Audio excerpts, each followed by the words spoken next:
So let me introduce our guest, and I want her to give her, her thoughts about that also, and then you guys could also chime in, and then we'll get into our topic for today. So I'm very pleased to introduce Aisha Gaines. She's an MED and LPC, and she is culturally conscious, holistic therapist, entrepreneur, and creator of Rooted Function Theory.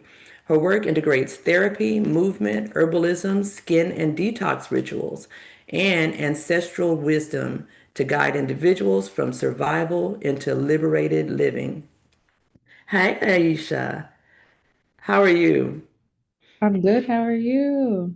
Good. I'm wonderful. And Good. when I saw this video, I thought about you because can you tell us about, like you to tell us about the class that you developed Okay. about, and that kind of ties into what we're talking about here. Sure. So rooted function theory is a theory that I have been working on for 7 years. I did not know completely what it was when I received the first download. Um, but over the years, I've been building on it and didn't know. And then once I launched my therapy practice, I saw a connection between what I started in 2018 and what my many clients were experiencing presently. Um, all of my clients, except one, I think, are Black and Brown people of color, primarily African American, and then primarily Black, and then Hispanic. And so, culturally, we share some similarities in our stories, and our stories impact our mental health, our lifestyle choices, and our cognition. So, how we perceive things. I started to realize that we taught ourselves a different box, if you will, of coping skills that are very unique to us. You'll hear things in our community like, well, I just need something fried that'll make me feel better. I'm not coming for fried foods. I love fried foods. On a Friday, give me something fried, okay? uh, but that's a part of the indoctrination, being in the US. We'll get to all of that. But or I'm okay. I'm just a little stressed. Or Yeah. um I don't need to take a day off because if I take a day off, I'm not working hard, or I don't want them to see me not working hard. Or in a lot of different spaces, I just keep to myself, I lay low. And so we have a certain box of coping skills, but a lot of that came from being disconnected from our roots and trying to survive in a country that was not built for us. Although we built it, it was not built for us. Most of us, probably from the Caribbean, probably came from the islands, probably came from the coast. So the foods that our body probably could best benefit from are not here in the US. Environmentally, where we would probably thrive most is not here in the US. There's not a lot of, depending on where you live, there's not a lot of water, not a lot of trees, not a lot of, you can get quality air, but the air in our native countries, amazing. And so I've seen how that shows up in the therapy space, and a lot of people are wondering, how am I like this? Why can't I just switch it? Why isn't it an on and off switch? And I'm like, we are speaking about the 400 years plus of slavery, what slavery looks like now, present day, and completely being disconnected from where we actually are. And you want me to give you a 2 sentence answer of why you can't put them sweets down. I'm like, those sweets is probably the only thing that you had to boost your endorphins for or your dopamine from surviving this zoo we live in. So, when I approach therapy from that vantage point, I get a um, I get a better response from my client because I am connecting dots for them that may have never been connected in a way that is gentle, that has grace and has empathy. Because if you go to someone who doesn't look like you, as a therapist. They're going to say, oh, we'll just build you a behavior tracker. We'll just build you a plan to Right. wing you out for the sweets. And it's like, it's so much deeper than that. So anyway, that's rooted function theory. And I'm Aisha. But yeah, that I love that because it's those are things that you really don't think about.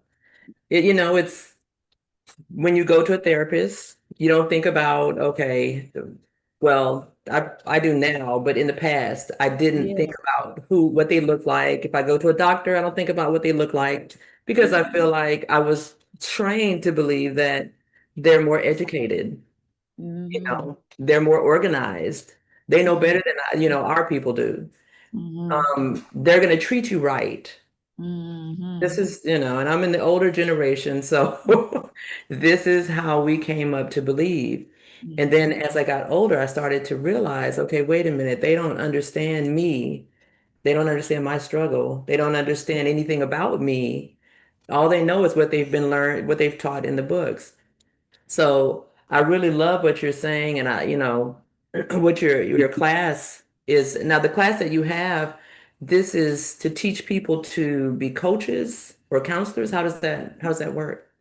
So the rooted function certification, when it's fully released, will be for both. Well, it's 3 tiers actually, 4 tiers actually. So if you want to be a relationship repair practitioner, that's where I function most in my therapy practice: relationship repair and breakup coaching. I get a lot of questions all the time, like, you help people stay together? I said, that's not what I said. I said relationship repair. So your conflict resolution, your communication styles, your attachment styles, your how are your coping skills showing up in the relationship?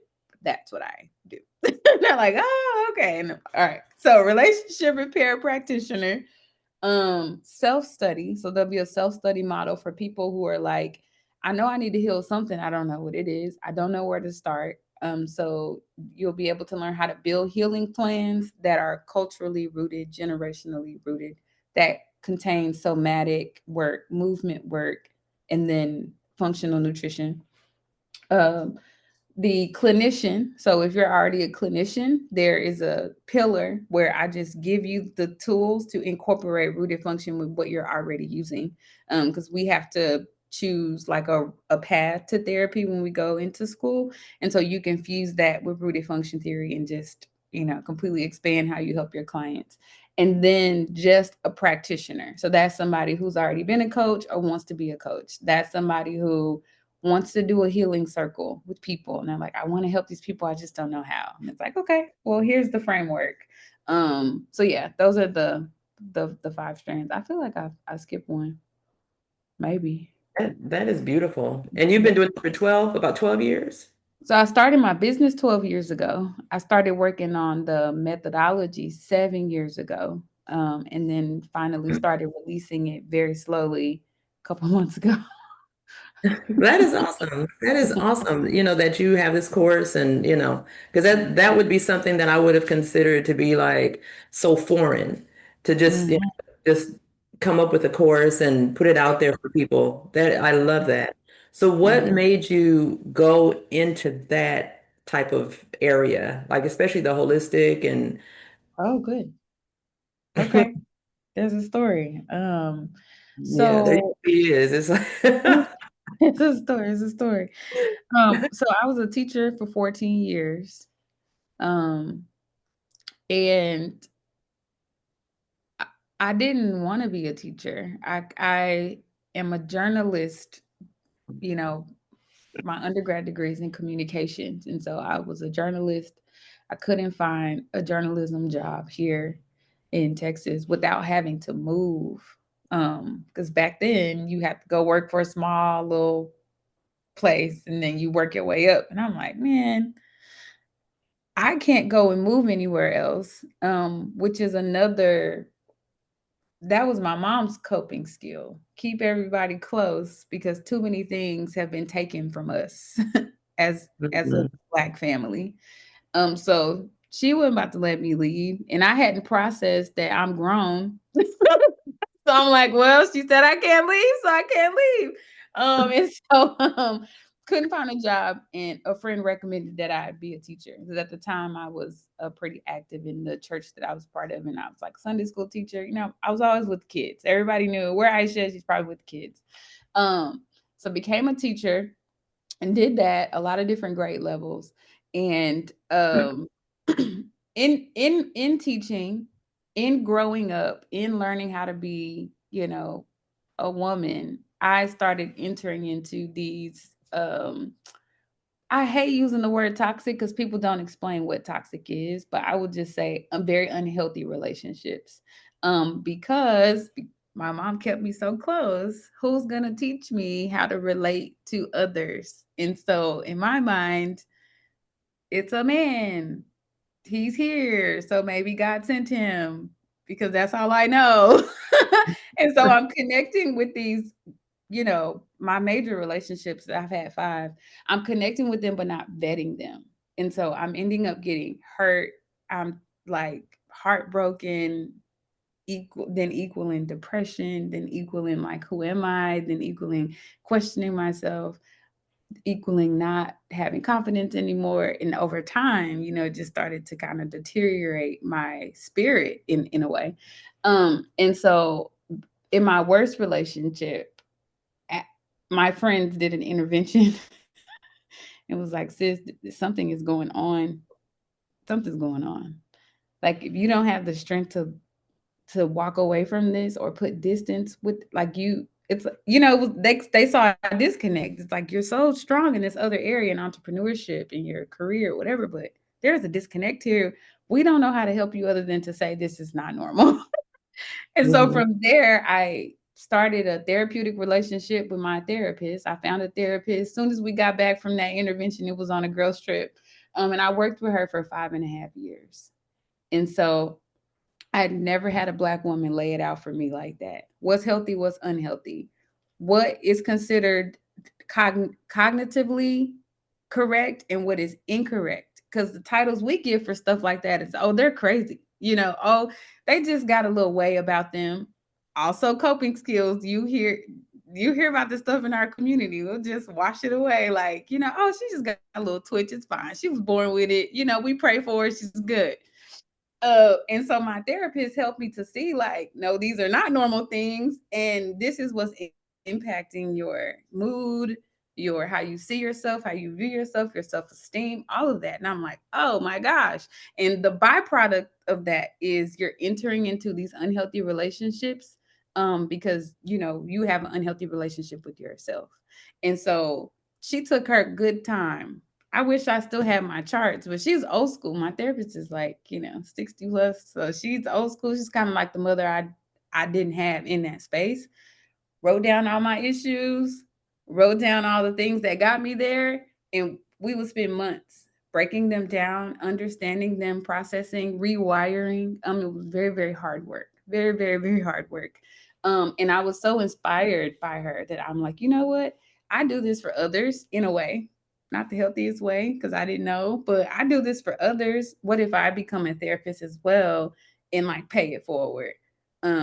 Because I'm going to meet somebody who's never had anybody to take the time to break it down for them, how you did. And so that's how I became a therapist.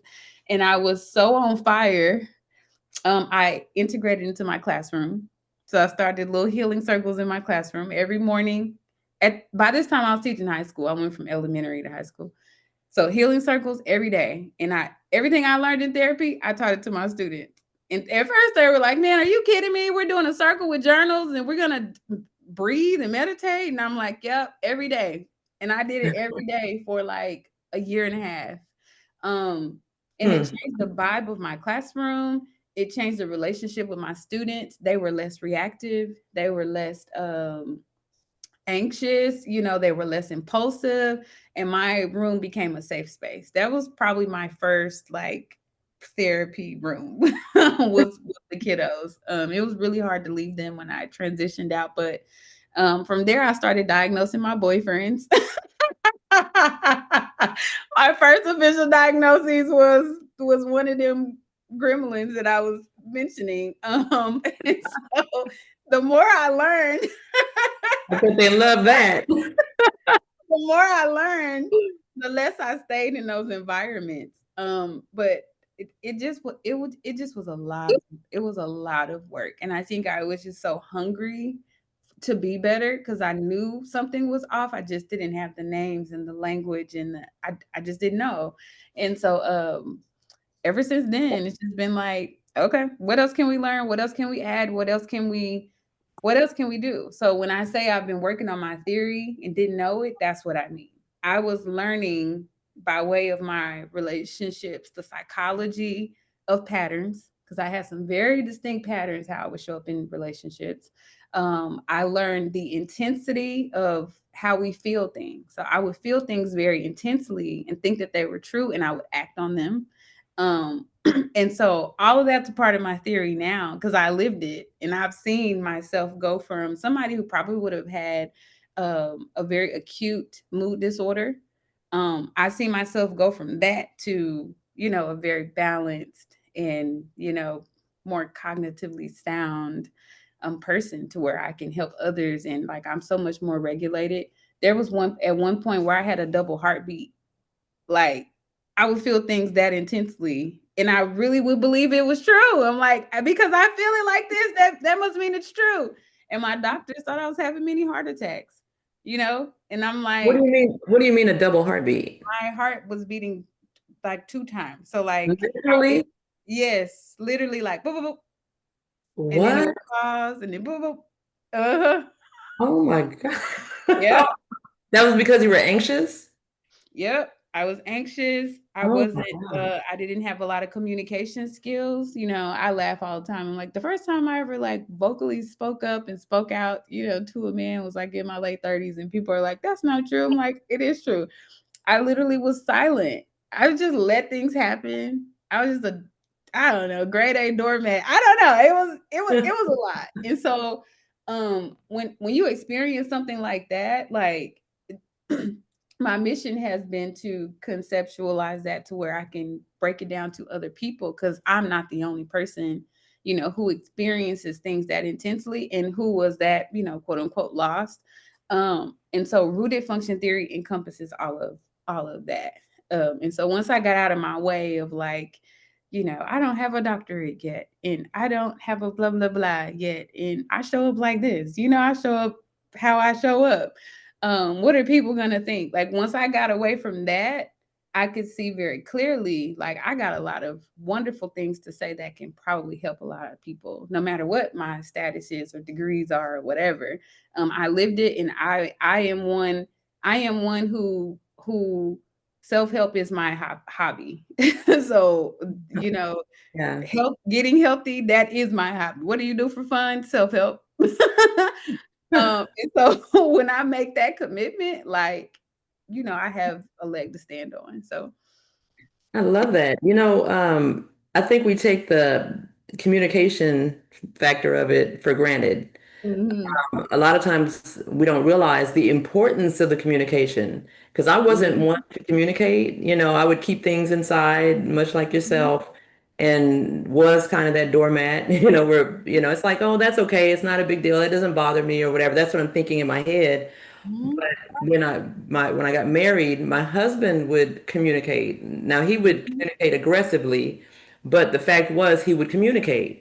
Yep. And eventually I came to learn the importance of the communication. Now I know what's on his mind, and now I'm able to express what's on mine. For I sure. took this, is it Landmark? In this Landmark forum or whatever, they discussed the communication and the importance of it. And that also opened up some more doors to where if someone does something that bothers me, in the past, I would just, let it go because it wasn't that big of a deal. Yeah.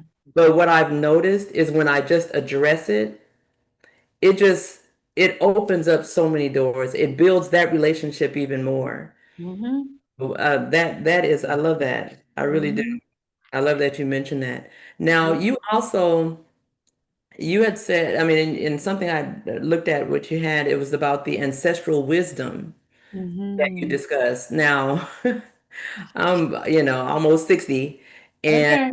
I'm thinking, all this time, I never really thought much about ancestors and that kind of thing until recently, because of this call. People that come on here and they talk about it, and I'm like, okay, what do a bunch of old dead people have to do with anything? Mm. So please enlighten us about ancestral wisdom and how that helps to, liberate us. Okay. Well, how what do I need to be mindful of? Do I need to be mindful of multiple religious affiliations? Do I have to be do I No, okay. no, we're good. So on here, we have different religions, Okay. but we have open minds. So I'm Okay. constantly saying, okay, we have different people that come on here with different opinions. You don't Okay. have to believe it. You can listen. You can have an open mind. If it Mhm. resonates, keep it. If it doesn't, let it go. So Okay. we're open to other opinions. So Okay. I just want to be sensitive we to agree. Thank yeah. you. I And appreciate that. sometimes when I ask that, people are like, "What does that mean? You don't believe in God?" I'm like, "Y'all, all of us believe in God, okay?" It drives me insane. People over there, they have a different name for what God is for them. Us over here, we have a name. And I'm saying over here because we're in different countries, but I have grown to expand how I view God. I view God as literally as described and not confined to a box or one name or one path. And so I think that connects me to my ancestral wisdom because Yahshua or Jesus, however you refer to him, is our ancestor. And we pray, most of us, to an ancestor. And his name is Yahshua. And there's a lot of power in the name of Yahshua. And so, when you look at it from that vantage point, ancestral wisdom is knowing that and not being afraid of that and not subscribing to barriers that keep us from that. Yahshua is just one ancestor. There's so many other wonderful ones. The teachings of Buddha, amazing. I learned that Buddhism is not even considered a religion. It is considered a way of being. And so when Yeah. we connect to that, then we are showing up in our actual true form. The moment we make a separation, like, no, that is this. That is, I'm not going to say all the words people use, but when we separate it, then we are separated from ourselves. How can we be living beings here in 2025 and not have any type of ancestor veneration? That is for granny, great granny, great grandpa, his daddy, her mama, her mama. Those are our ancestors. Those ancestors have passed down traditions. They have passed down gifts. The gifts that I have, I'm like the only one in my family like me, meaning the intensity of it had to come from somewhere. There's no herbalist in my family. There's no skincare formulator in my family. There's no therapist in my family. And a lot of this stuff came very natural to me. Like my healing tools, once I started connecting to them and understanding them, they came very natural to me. That came from somebody. I know it did. My grandmother, my great great grandmother, she was into voodoo and she liked the dark energies, okay? Because I refer to things in dark and light, okay? She liked the dark energy. She definitely trying to cast a spell. She definitely trying to. She was a little reckless, okay? That's not me, but she's the closest thing to I'm gonna take these things, I'm gonna take these herbs, I'm gonna take this, and I'm gonna make me a little concoction, and then something gonna happen. But that's her and the dark energies. But on the lighter energies, gardening, if you know how to build, if you are a spiritual dreamer, I dream things before they happen. I audibly hear things before they happen. I can see somebody and I can see right through them. I'm like, I didn't want to see that. And asked for that, didn't want to see it, but here we are. So all of that is connected to ancestral wisdom. How I'm able to conceptualize, what I've dealt with, what I experienced, and turn it into a psychology. that is ancestral wisdom. I'm sure I was I don't know, something in the past life. I don't know. And so I think when we tap into that, we are more, we are more correct in who we are. I feel like as Black people in America, we're like this, we're like turned sideways. Some of us upside down. The more we Yeah. connect to our ancestral wisdom, it turns us like right side up. That's the way I look at it. And we are now more in alignment. And so people are like, well, how do I connect to my ancestors? Do I have to, consult with a psychic? And I'm like, I mean, you can, or you could just think about the things you naturally are and go on a history dive and figure out who in your family was like that. You are now connected to ancestral wisdom. Very simply. You can go a little deeper. You can go some generations down. You can do it that way, or you can go the spiritual route. You can figure out who your guiding ancestors are. You can figure out who your spirit guides are. You can figure out who your angels are. You can figure these things out, and you can tap into that wisdom and use those things as a guide. And it does not have to be, all heebity jeebity and weird. Because it's not weird. It's us. It's who we are. So my dreaming came from my mom. In the church, they call it a gift of prophecy. And back then, it was a big deal. You had to give a prophecy. It's like, oh my God, that nobody else has that gift. You're the blessed one. I'm like, yeah. A lot of us, most everyone has a clairvoyant see. There's 15 different kinds. So it's not like this, we're starting to demystify a lot of that stuff. But with the dreaming, I could deliver a dream on Sunday. And it had to be the fourth Sunday when the kids could come up. Or it had to be on the second Sunday when it was the women's ministry. But anything outside of what was approved, I couldn't do it. So 70% of who I am is now smushed and snuffed and controlled. So inwardly, what it created was a lot of chaos internally. A lot of chaos internally because I didn't understand why. If this gift is so fluid, if I literally can go to sleep right now. If we have 5 minutes, I would go to sleep and I would wake up with like 3 dreams. Like it's a very fluid, and I've been this way my whole life. And then if I ask questions, well, why can't I? Or help me understand it better. Nah. Nope. But keep showing up, keep giving your money, keep whatever. And you just got to believe. You just got to believe that what we said is correct. So it really screwed me up for a really, really, really long time.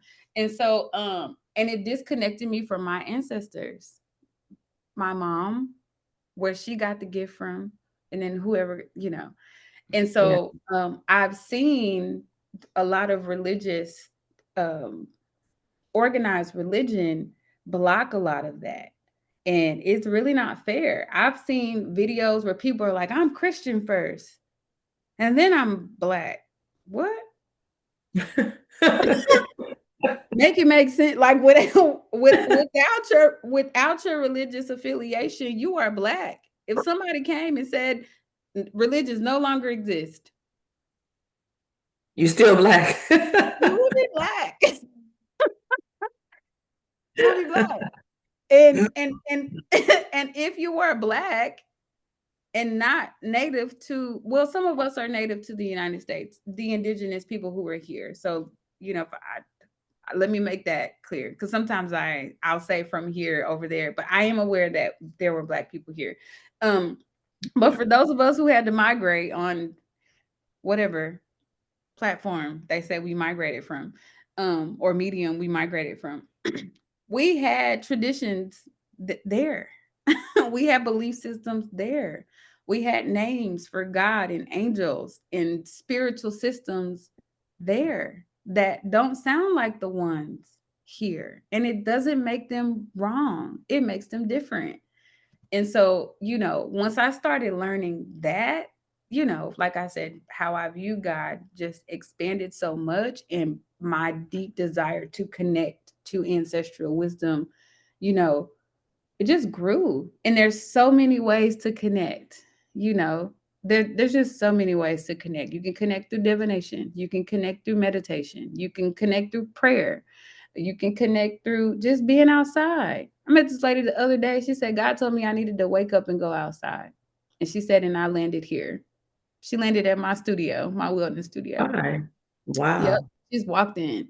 Since she was 70 years old, she had lost her husband. They had been married for 50 years. And she said, I'm trying to rebuild my life back. And she said, normally I seclude myself or I be on my boat. I was like, okay, girl, with a boat. Be on my boat. And she said, but today I was going to do something different. God told me to come outside. And she said, when I tell you my mood has boosted, I've met people like you. I've got vitamin D. I've got sunlight. And I'm like, yeah, girl, because we're from Africa. I mean, I didn't say that, but in my mind, that's what I was thinking. If we was in Africa, you probably be outside on a coconut tree, sitting under that tree, drinking a coconut and getting some fresh air. And so I believe that that's ancestral wisdom, and I'm glad that she listened and was able to connect to herself in a way that she had not experienced in her grief process. And so I don't think we can be all that we are designed to be in our community without connecting to the ancestors. You can't have one without the other because that is who we are. That's how we got here. Beautiful. I love it. And to piggyback on what you're saying and the experience that I've had, not knowing what it was, because I grew up Christian as well, and I was deeply involved with it. Bible study. I would learn and do all kinds of deep diving and all of that kind of stuff. And what I noticed was every now and then I might wake up first thing in the morning and I get these what people call downloads, which was actually, I didn't know at the time is that's what it was, that it could be ancestors or whatever giving me these things, but have given me things to write. So I used to always say, I'm not a writer, I don't even care for writing. Like I would not, if somebody asked me to write something right now, for me to pick up a pen and actually write something, it would be difficult. However, there are some times where I'm just awakened like maybe 3 o'clock in the morning and I've got my computer on the side of me and I'll pick up my computer and I just start typing what I'm getting. And boom, like maybe 2 or 3 days later, I'm not typing the whole time, but a little while later, I'll get a full story out of it. And I'm like, wow. And when I look at the story, I'm like, oh, this is a really good story. It's not something that I would have come up with. So that writing ability, I know is from the ancestors because, Mhm. like I said, if you ask me to write something, I don't even care for reading books very much anymore. I used Mhm. to, but now I just can't sit and listen or read it. But and I'm sure a lot of the people listening have experienced the same, but just didn't know where to categorize it. It's like, oh, it was just a thought. But no, it's deeper than that. Mhm. Also, what you had mentioned about religion. So recently, and I'm ashamed to say, but recently, after having a class with a set, there was the Reiki class, she had mentioned Kemet and, the religious practices, well, not really religious, like the lifestyle that they had in Kemet and the things that they were doing. And I don't know why it didn't register that she was saying that Kemet was Egypt Mhm. before the Greeks took over, and then it Mhm. became Egypt. They changed the name from an African name to Egypt and then called it Middle East. And the practices that they were doing in Kemet were mind blowing. All these things that you said, Egypt, the pilgrim, I mean, the pyramids and, chemistry and math and all of the things that we know today came from Kemet and it was watered down through other nationalities and Egypt took this and the Jews took that and Mhm. other religions took different things out of this beginning. Mhm. And I'm like, what? Now, like I said, I'm almost 60, okay? And I'm just now finding this out. And So when I'm I find something out, I'm gonna dig and dig and dig to find out more and see if it's true, especially after I've been following something for so long. And then just now finding out, okay, well, it may not be completely, and I still follow a lot of things that I learned, and I don't regret my time and my studying and all that because that is what has made me who I am today. And like you said, Yahshua, whenever I'm praying, Jesus is who I'm praying to. Yes. But now I know there are other ancestors and others that I can pray for. And thank God for that class with the set and that relationship that I have with her. It has helped a lot to open up my mind to more things. And now I've got something new to explore. So now I'm going to learn more about this command and what was going on back then. So yeah, I totally agree 100%. with what. As someone who was only allowed to, give a prophetic word at a certain time on a certain day, that's definitely what I experienced. um, Now, in a more liberated state, I get messages all day, every day. I mean, it's a wonderful place to be. And sometimes people will be like, well, I wish I had that. And I'm like, you do. You just got to figure out the way it's being delivered. Spirit talks to us. So the first thing, environment. God can speak to the environment. Things will shift, move. You'll notice certain things, and you're like, I think God is speaking, or an ancestor, or an angel. Somebody's trying to say something to me. Second one is body. So feeling a sensation, chills, hair stand up, temperature change.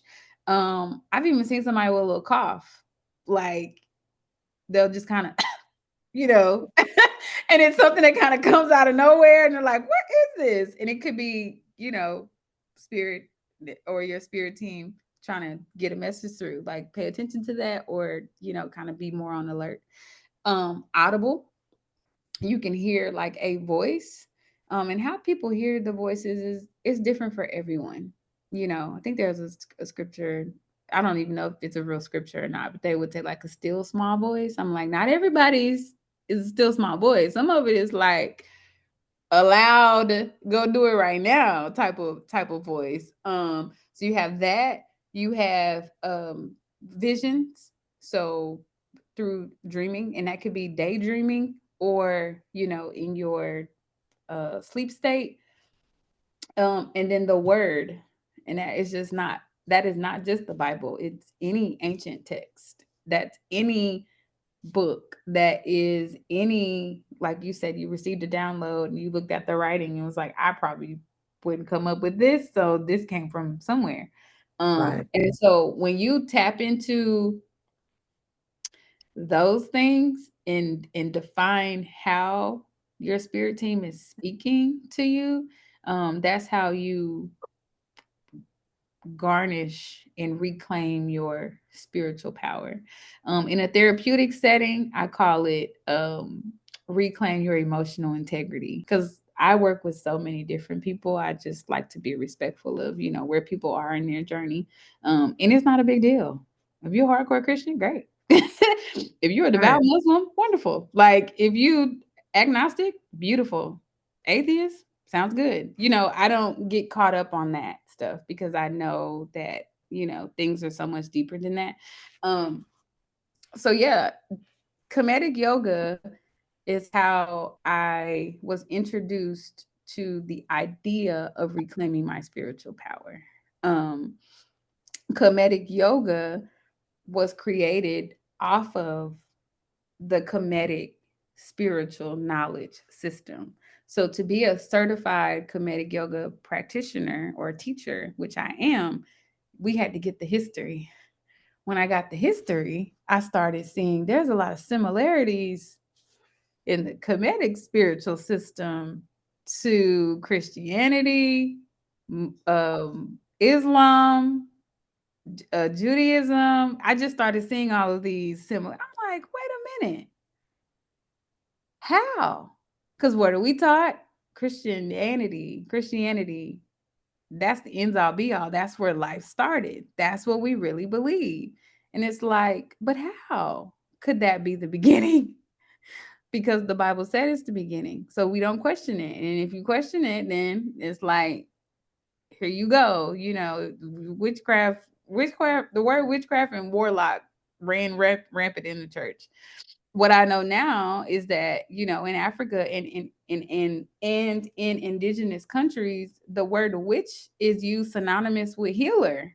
It's used synonymous with Sangoma. It's used synonymously with the community the community healer. We can go and we can get what we need healing wise, and it's respect in that witch doctor. It's respect in those names. Oh, over here in the US, when it comes to Christianity, we're separated from it. And so, yeah, we're taught to reject it from a very, very early age, through big things and little things. You celebrate Halloween, you wear a Halloween costume. Oh, there you go. You doing them, them devil things. And it's like, what if God is expansive as y'all say God is, and our spirit team is expansive as y'all say it is, why would me wearing a costume separate me from the expansive God?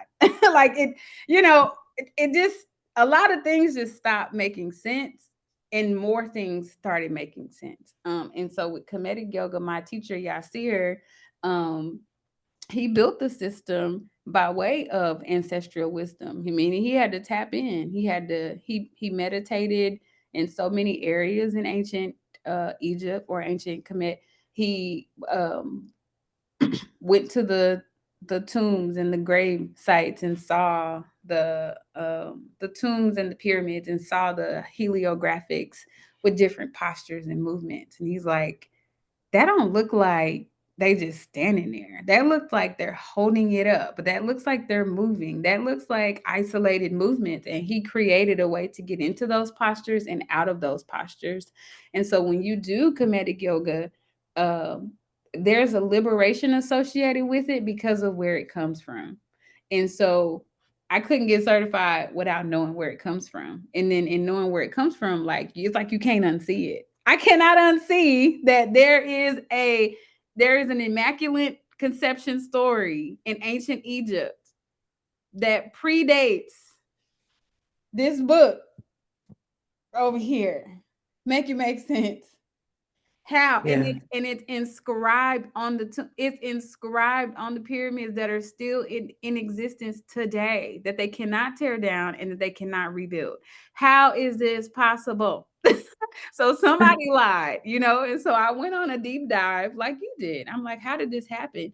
um you know Kemet was, explorers came, people who wanted to study and Kemet came, and these are the non-melanated people. They wanted to learn the knowledge system, the spiritual system, teach us the math, teach us the science, teach us the beauty regimens. A lot of the beauty regimens that we have as Black women, how we adorn and a lot of that came from Egypt, how we bathe and how we, all of that. So they studied all of that. And like you said earlier, took bits and pieces, made these religious systems, made these, knockoff systems, and then reintroduced it to us. And the problem is, a lot of people want to be connected to something, right? They want to be a part of the community of something. They want to have the affiliation of something. And so I believe it was probably very easy for some people to convert, even though they knew more. You know what I mean? And so you'll hear people argue it was Christianity before because Ethiopia has never been colonized. So that's how we know Christianity is the end all be all because it's in Ethiopia. And it's like Ethiopia is still in Africa. And just because they chose to describe to subscribe to Christianity very early on by way of the Coptic Church and all of that, it still doesn't mean that there wasn't something that existed before. And it doesn't mean that their version of Christianity is without the ancestral wisdom. It does not mean that it is as disconnected as our version is. Like, it's giving that they still do rituals. Okay. Like it's still giving like that a lot of those things still exist. Um, yeah, it's not as disconnected as our version is. And so Kemetic yoga messed me up. It messed me up and then it messed me right. Like I was upside down. It just Yeah, you coming back up. like my therapist got me to here, and then Kemetic yoga got me to here. Like, and it was so quick that I had never felt calm like that before. I had never felt stillness like that before. My sinuses started draining very naturally, so my body started secreting and releasing. I think I had tears while I was doing some of the movements, and it didn't come from deep chanting. You know, we did a little bit of we did a little bit of that, but it wasn't all of that. Like I didn't have to sell my soul and burn a thing, and I didn't have to do none of that, but sit and say, all right, let's go. And so the more we can connect to that, we can reclaim who we are in society. Like, you know, you hear people say we are gods. We come from the infinite, the most high, like, yes. So it's like the more we connect to that, we don't we make different decisions in our lives because now we have more regard for who we are. So what the Bible does say, the body is a temple. What's missing from that is they only use that for sexually related things. You treat your body this way, women mostly, because your body is a temple. But what about what we ingest? What about the environment, oxygen wise? What about water, fluid, juices? What about high vibrational foods? The more you can eat foods that are real, that those are plants that are alive. So if you want to talk about recharging your body, that's why that's why we're promoting to eat more foods that are real. You are literally taking a battery, a $2 battery, because what does an orange cost these days? I don't know, like $2. Apples like Ooh. $1.75. You're taking a $2 battery and putting it in your body, and your body is going to metabolize that and it's going to turn it into energy. So all of that goes into body is a temple, not just sex partners or whatever people come up with these days. I don't know. But it's not just that, it's so many things. And so when people talk about a heart posture, because that's kind of what it is, a heart posture, a spirit posture. I don't want to do these things because I know who I am. So yeah, I may eat a little fried fish or whatever because I'm addicted. I'm addicted to the fried. I was introduced to fried food at 2, 3. You know what I mean? Like I'm addicted to that. I have more control though because now I know the more I eat that, it's gonna deplete me, and then I am less connected to God. Literally. Because now my mood is bad. I'm sleep deprived. You know, I'm tossing and turning. My gut, which is our second brain, my gut don't feel good because I overdid it. So you can't connect to God in that space. You got to clear that out. You got to detox that some type of way. You got to sit down somewhere. Yes. And you got to have some balance so that you can stay connected. And so comedic yoga messed me up. I came back and because I enjoy a little drink, you know, not too much, but I enjoy a little drink. I came back from Jamaica because I got my certification in Jamaica for 10 days. I don't think I had alcohol for like maybe 3 months. And it wasn't hard. It was just like, I don't really need it that much. If I have a drink, you know, I have like a little something, whatever, and then I'm done. And then I am immediately thinking about how I'm gonna get this out of my body. It is nuts. My friends be like, "Girl, you sitting at the table thinking about what you about to do?" Yes, I'm about to do something to detox this out tonight. This can't stay on me like this. You know, I'm the girl who orders the lemon water. You know, when I go out, I'm the girl who like I need to have something green with everything. Or again, I'm thinking about how when I get home, what am I about to do to detox it? I done drove to the store at like 11 p.m. at night because I got to get some apples and some carrots because I got to make me some juice because I did way too much. This has to come out because I have to stay connected. And so, you know, from that vantage point, our body is a temple, but we don't get that message. We get the message of the don't do's. You don't do none of these things because that's how you stay closer to God. And wrong. You go outside to get, not even to get closer to God because God is not gone. God is in here. You go outside to connect. You eat high vibrational foods to connect. You drink clean water to connect. You sit and meditate and connect. If you like divination, if that's what you do, use your divination tools to connect. You go and get some rest and dream to connect. If you want to worship, you can. You know, you give a song, you give a dance, you give body movement to connect. The more we get those messages, I think the more we go from here to here. Oh my God. Yeah. Girl, if you had a mic, I would tell you to drop it because you said a lot in just that little time. And I'm gonna have to mark the because we're gonna make a little short out of that because that was powerful. Thank That was you. so powerful because that is so important. That's what we're trying to get to the point with Sunshine and Wellness also to teach what you're just saying is to Mhm. connect, to reconnect with ourselves, reconnect with God within us. That was Mhm. beautiful. I have a question about when you learned about Kemetic yoga. Were you doing other types of yoga before? And what was the Mhm. difference in the Kemetic yoga and the other yoga? That's a beautiful question. So yes, I was. So the different types of yoga I've done, Bikram was my favorite. And Bikram is like a hot yoga. It's in a hot room, it's like 130 degrees in there. I liked it because of um I didn't know at the time, but the sweating, we're supposed to secrete, discharge, whatever. We're designed to get these things out. And so I don't sweat a lot, even when I'm working really, really hard. And so when I did Bikram, I'm like, oh my God, I get the sweat. Some people they do like 5 jumping jacks and like they're drenched. That's not me. I don't know why. So Bikram was like, yes, like, it felt good. I just didn't know at the time that's what it was. So I did that for a couple years and then I moved to just like self-study. I would just kind of go to different yoga studios and just jump in a class. Um, didn't know that there were different kinds of yoga until past couple years. I didn't piece it all together. But hot yoga was my favorite. How did I feel? I would feel very angry when I would leave class. I would Really? feel very angry. I would feel like I didn't do enough.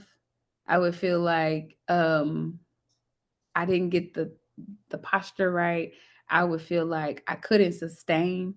Like, dang, I drank my water 2 days before, like they said, and I still couldn't get through the class. So it was, I had this internal metric system for the yoga, and it was more on a like a rating scale. Like, did I get an A, a B, a C, and a D? And so a lot of times I would feel like I failed the yoga class. Um, Hmm. Comedic yoga taught me that yoga as it is presently is inaccurate. It was never designed for athleticism. It's not what it was designed for. It was designed as a spiritual practice to connect to the divine and or your spiritual team. Um, and so what I said earlier was the calmest I ever felt was comedic yoga. And it was an emotional release because how often do we get the opportunity to be still and it's praised? So I'm like, I did a great job because I sat still, you know what I mean? Like it really changed, my perspective. What I also learned was that there are different types of yoga that are affiliated with different countries and different ways of being. So what I said earlier, you can connect the dark energies if you want to. Even and me saying dark, that's kind of almost inaccurate. But if you want to use meditation to connect in that way, good for you. But that's not what yoga was designed for. It wasn't designed to cast spells. It wasn't designed it wasn't designed to control, and it wasn't designed for athleticism. It wasn't. It was designed for you to sit and connect with the God within. Period. So it makes perfect sense as to why yoga is considered demonic. When I, Yes. when I was deep in religion, I was afraid of yoga. They Mm-hmm. told us it was demonic, but it Mm-hmm. makes perfect sense. If you do yoga and you're connected to Yep. God and you don't need an outside source, Nope. then of course, let's cut that off. Yep. Let's cut So off going outside of your religion and exploring I was afraid to look into other religions. I was afraid to look into anywhere except what I was taught. Like Mhm. somebody came to me and they were telling me something, but I was so closed off to them speaking against what I believed that I Mhm. would just shut them down. I wouldn't even Mhm. listen. It was like, they were talking to me and I was acting like I was listening, but in my mind, it's like, get behind me, Satan. It was Yep, more kind of thing. I'm not trying to hear what you're trying to say. for sure. Yeah, Yeah. I'm so glad that you're sharing these things because I mean, it's just mind blowing. And Is I it? wanted to also comment on the vibratory food that you were talking about. Oh yeah. Diverse. You know how we have this energy around us, and that For energy sure. field Mhm. should Our be like aura. filled in. Yes, our aura. It should be all filled in and bright and Yep. how in the class I went to with the set, there were some pictures of different types of food. It was the raw food, like raw fruits and vegetables, and there was an energy around them, an energy field around them, and it was real Yeah. bright. And then there was an energy field around cooked meat. None. Yeah, it was real, real, jagged and all that. And I'm like, and then I start thinking about whenever I buy lettuce, things like that, and it Mhm. starts wilting, if you put that little joker in some cold water, it comes back alive. Are you serious?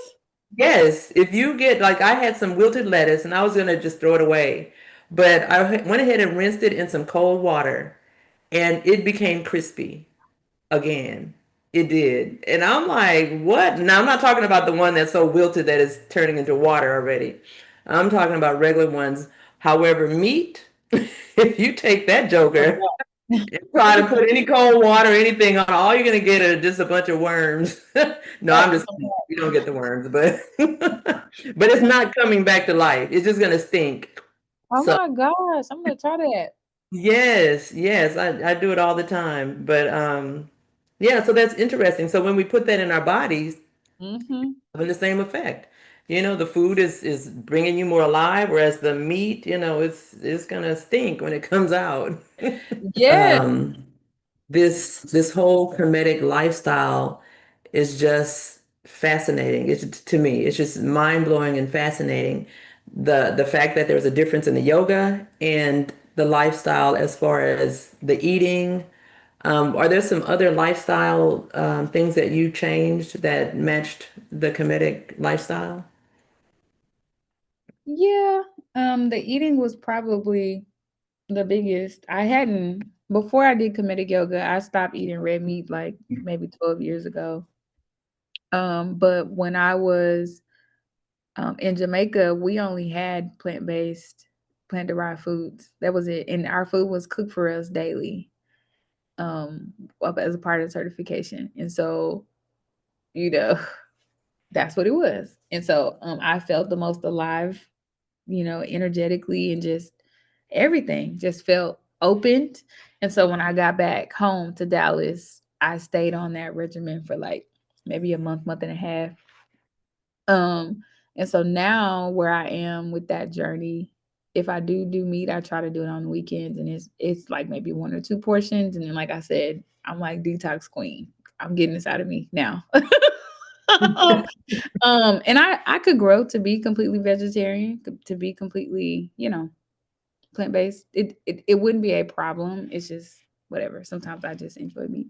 But I do intermittent fasting from 1 to 1 because I'm a late eater. That was something else I learned is that I don't have to subscribe to these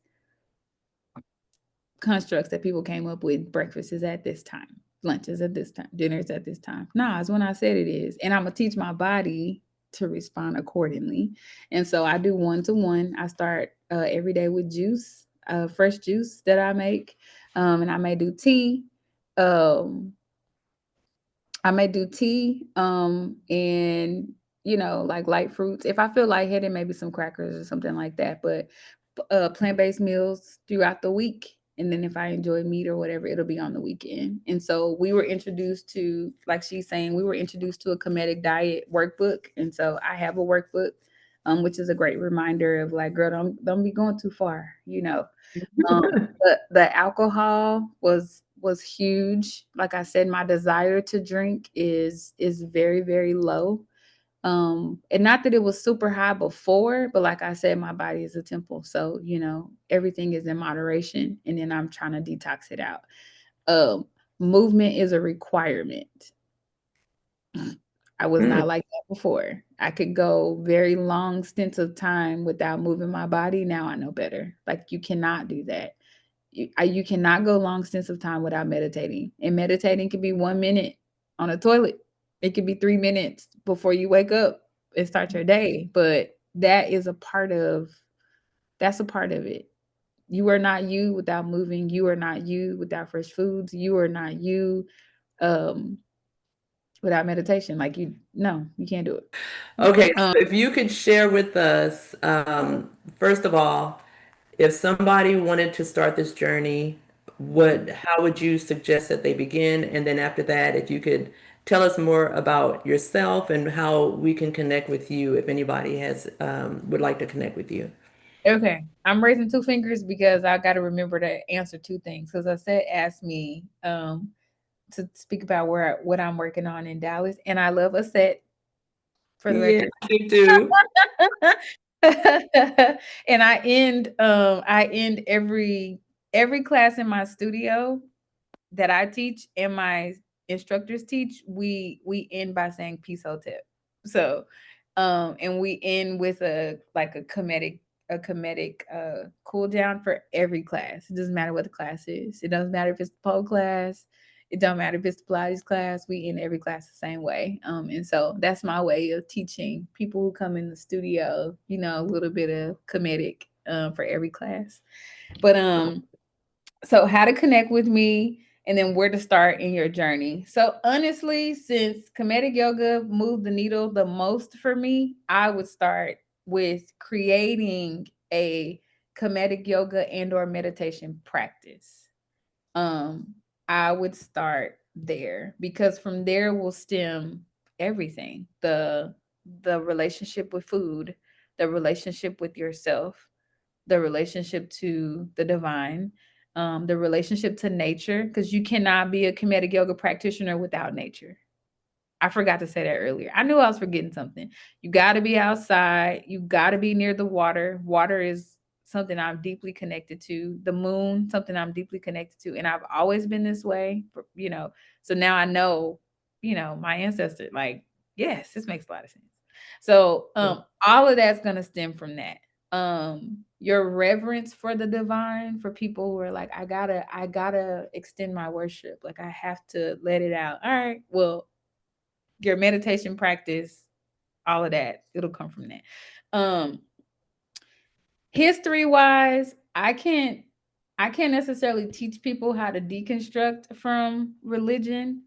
For me, though, it was a documentary called Unspoken, and I'll type it in here. It's written by Black people, three of them, and they pulled theologians, they pulled um historians who know about ancient Kemet. They pulled people from actual seminary schools, not Bible colleges. 'Cause Bible colleges are built on the Bible, and the Bible is inaccurate. It was rewritten way too many times. Um, Pulled people who study like the research of political systems in the US. So many people they pulled and created a documentary that connected Christianity back to Africa for me. Once I got that connection, then I went to uh Kemet.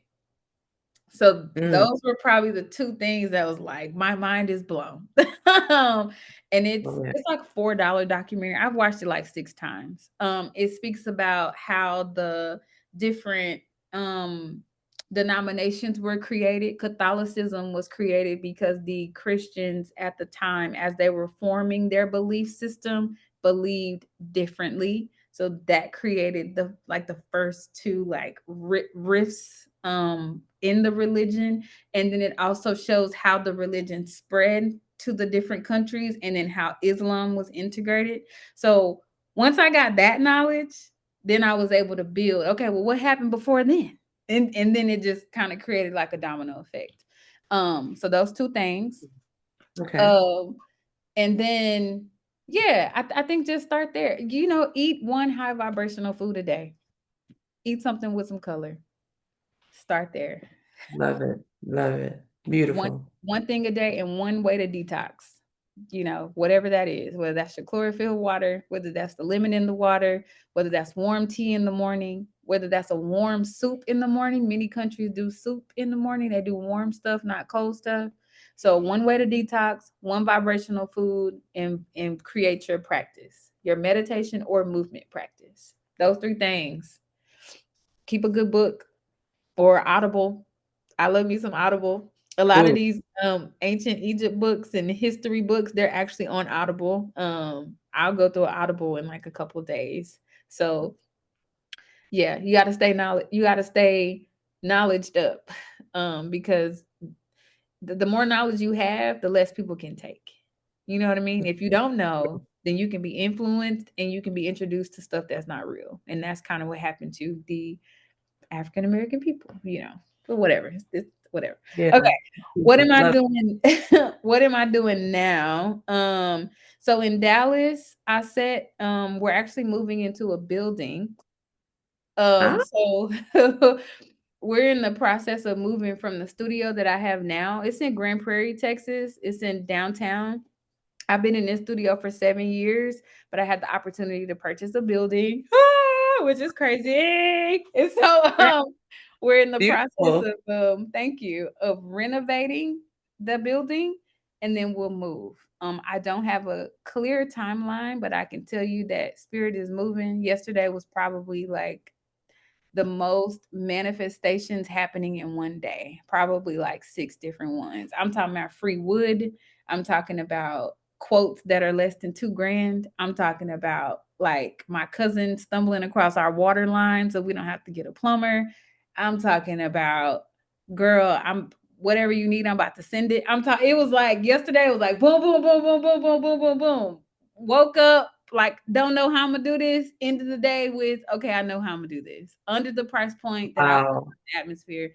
And so in that building will be the movement. So that is, I teach pole fitness, I teach aerial hoop, and I teach comedic yoga, and then I do a comedic yoga Pilates fusion, and then I have instructors that do Pilates in like a core fitness type class, and aerial hoop. So all of those classes will be moving there. The apothecary will stay. So I make skincare and feminine care products, plant derived. I'm a holistic esthetician.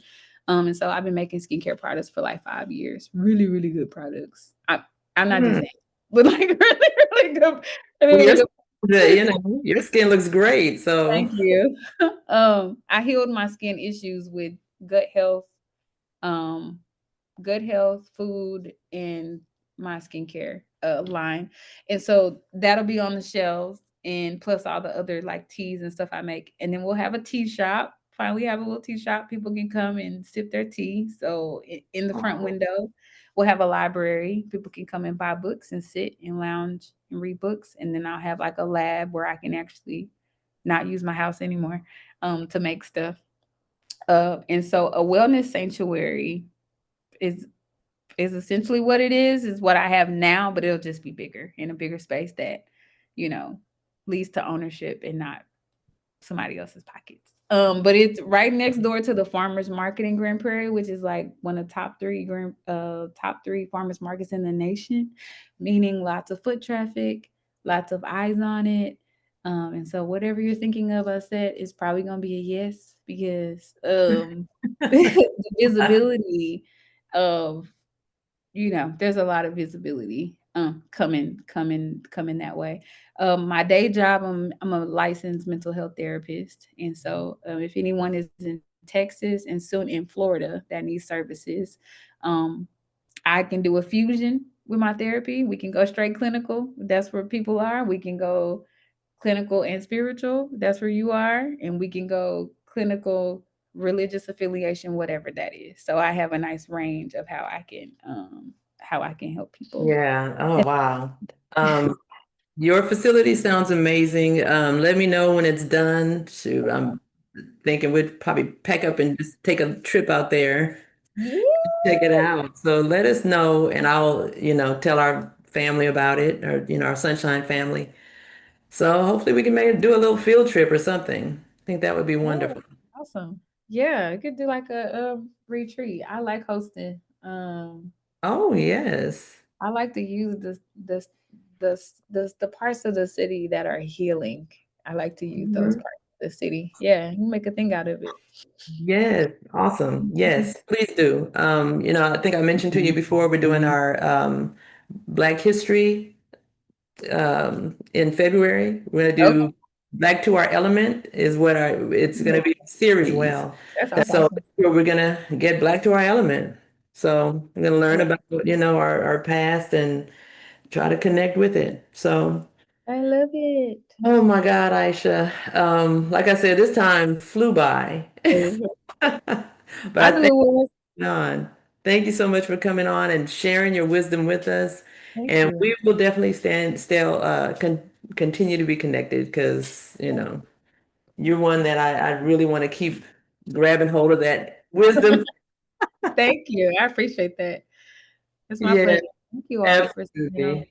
You have a beautiful day. If you want to hang on with us, that's fine. I'm just going to give our announcements and then Okay. we will move on. But thank you Okay. so much.